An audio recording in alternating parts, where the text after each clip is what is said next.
Halloumi is a semi-hard stretched curd cheese and it has a really high melting point, so it doesn't melt away when it goes in the pan. It holds its shape, and usually when we're serving beautiful halloumi we would cut it into big chunks and then place it into the pan, serving it with some honey and some lemon. But I'm going to prepare it in another way. This is going to be crumbled and fried up so it's super crispy, and it's a fantastic addition to any type of salad or soup. They're almost like little cheese croutons, little halloumi croutons.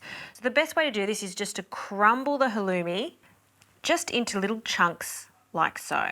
So I'm just crumbling this so we've got little pieces and we've got larger pieces.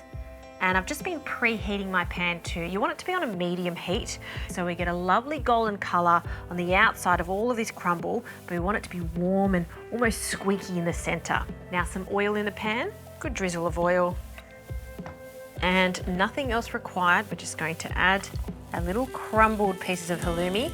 And I don't move it to start with, we just want to allow it to get golden on one side, and then I'm just going to continually toss it until it's golden all over.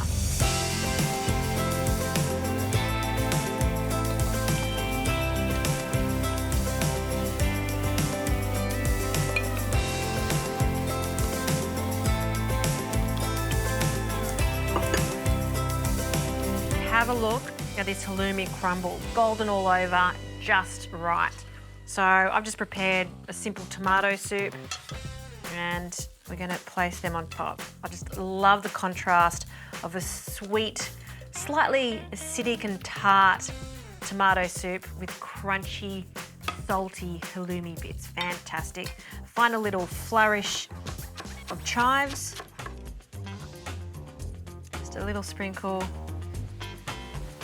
and a drizzle of extra virgin olive oil.